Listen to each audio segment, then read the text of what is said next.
My wife, Morgan, and I had discussed this thoroughly. I wanted to embrace a more submissive role, focusing on domestic duties like cleaning and cooking while she continued her successful career.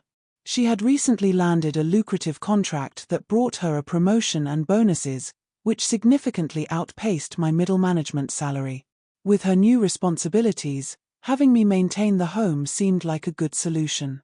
We agreed to give it a try for a year, with the option to stop at any time if either of us wasn't comfortable. I arranged for an extended leave from my job, and we went shopping for domestic uniforms. They were simple and functional, nothing extravagant. We also picked up basic undergarments for me, all practical and understated. Next, we discussed body hair removal. I was certain I wanted it done, even though the results would be permanent, and she made the appointment. I felt proud of my decision. Afterward, I asked if there was anything else she needed. She replied that she'd like to see me wear some makeup while working in the house. She addressed me by my new name, Janeth, and said, "Go put on a pretty face." I hurried to the bathroom, applied light foundation, and used minimal makeup, just enough to soften my features. The absence of my beard made my face appear softer, and the makeup accentuated that. I styled my hair as best as I could, and the final transformation surprised and pleased me. The uniform, along with padded bra cups, made the effect even more striking. I was nervous but excited as I returned to Morgan to see her reaction. She looked me over, more like an employer inspecting an employee than a wife. The detachment in her gaze sent a thrill down my spine. "I'll expect you to maintain that appearance, Janeth," she said. "Yes, I replied, feeling an odd sense of satisfaction from addressing each other in such formal terms. "If you don't need anything else," I said, "I still have the dinner dishes to wash." "I'll have another glass of iced tea. With lemon this time," she replied. "Certainly," I said. I hurried off, remembering that she preferred the lemon slice on the rim of the glass, not in the drink, and I had to remove any seeds. When I returned, she barely glanced at me, absorbed in the news. She held out her hand for the drink, and I handed it to her quietly before retreating to the kitchen. Wearing yellow rubber gloves, I began washing the dishes, not having to think about anything beyond my chores. It was soothing. My world at that moment revolved around Morgan and what I could do for her. I felt content in my role, like I was fulfilling my purpose. In the weeks that followed, we moved slowly but steadily forward. I kept up with the grooming and domestic tasks, and though she acted aloof, we had deep, personal conversations from time to time. Morgan was concerned about how well I was adjusting, but I was thrilled that she was making all this happen. There were often special desserts for her at dinner, and in more intimate moments, I felt like her feminine counterpart. Yes, she was the one making all the decisions, and when the lights were dimmed, things became very clear between us. 3 months into our successful experiment, we were ready for the next step. She had spoken to her close friend, Elena, about our changed dynamic, and they decided it was time for Elena to visit. For the occasion, we went out to get me a proper maid's outfit, a short black dress, dark stockings, a lace cap, and a frilly apron. I wore black shoes with square toes and 2-inch block heels, still practicing with stilettos, but not quite ready for them while working. There was also frillier lingerie, which had me feeling anxious for days leading up to the big day. I was eager to be seen, to show how convincing I was and demonstrate my skills as a server. But at the same time, I was very self-conscious about having anyone but Morgan see me in this role. If you've had similar feelings, you'll understand the conflict I felt. Finally, the big Saturday arrived. I had made hot tea and baked cookies, which I was relieved had turned out well. As I arranged the cookies and fresh strawberries on a plate, I heard my wife talking and laughing with Elena. I wondered if they were discussing me.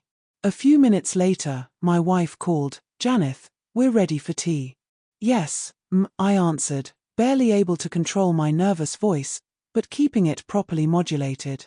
I grabbed the teapot, placed it on a tray with cream, sugar, 2 cups with saucers, and cloth napkins. At the last minute, I remembered spoons, telling myself everything would be fine. I lifted my chin and walked toward the living room. The women were seated, Morgan on the sofa, Elena in a wingback chair. Elena was about Morgan's age, a little plump, and appeared friendly. I set the tray on the low coffee table, bending gracefully at the waist to offer to pour. They both accepted, and I filled their cups, then held out the tray for cream and sugar. Once everything was served, Morgan asked for the cookies. I had to remind myself not to rush. I was filled with nervous excitement. In the kitchen, I took a few calming breaths, then returned with small plates and napkins for each of them. I offered the cookies and strawberries, starting with Elena, and did a deep dip as I presented the plate. They each took what they wanted, and Morgan nodded, "Very good, Janeth. Please wait by the dining room door with the cookie tray." I stood motionless by the door, knowing my wife wanted to emphasize my meek obedience. Perhaps she also sensed that it gave me a thrill to remain so still and subservient. As I stood there, eyes averted from the women, I felt like invisible hands were teasing my nerves. Though I wasn't directly looking at them, I couldn't help but overhear their conversation. "Your help is quite professional," Elena complimented. "I'm thinking of keeping her on," Morgan replied. "She's so unobtrusive. I prefer that in domestic help." "Yes, and it's convenient that I let her live here. She's available at all hours if I need anything done." Was she referring to our personal life? Had she shared that with Elena? Their conversation soon shifted to other topics. I was glowing inwardly from the compliments I'd received. It was exciting to be treated as hired help, as if I were fulfilling my role perfectly. After a while, I was instructed to bring the cookie plate around again, then to cover it and put it in the kitchen. I busied myself straightening up, acting like a good housekeeper, until I was called once more. This time, I was asked to wrap up a few cookies for Elena to take with her, which I did gladly. Once Elena left, I waited eagerly for a final evaluation of my performance. "Very good, Janeth," Morgan said, keeping her employer-employee tone. She then went into the living room and turned on the TV. I heard a tinkling sound, which I assumed was meant to summon me. When I entered the room, I saw a small silver bell on the table beside her spot on the sofa. Morgan didn't explain this new addition to our routine. It was as if it was understood that I would accept it. "Take my shoes off, Janeth. I'd like a foot rub," she instructed. "Yes, I responded, kneeling down to undo the buckle on one shoe, then the other. I gently removed them as she continued to watch TV, seemingly ignoring me. I took each of her stockinged feet in turn, holding them between my hands and lightly massaging them. She didn't acknowledge my presence until her show was over. I felt in that moment that I was in a state of submissive bliss. Afterward, Morgan told me I could go to my room and put on one of my nightgowns for a nap. I chose a frothy, see-through one that felt especially feminine for the mood I was in. But as I was about to settle in, I heard the bell ring again. This time, when I went to check, she wasn't in the living room. I followed the sound of the bell, which rang again, longer this time. It led me to the main bedroom, where she was lying in bed with the covers pushed down, wearing a short nightshirt. "Nap time," she said. I instinctively adjusted the bedspread and blanket further down away from her feet. She smiled at me and patted the spot beside her. I climbed into bed, noticing a second bell on her nightstand.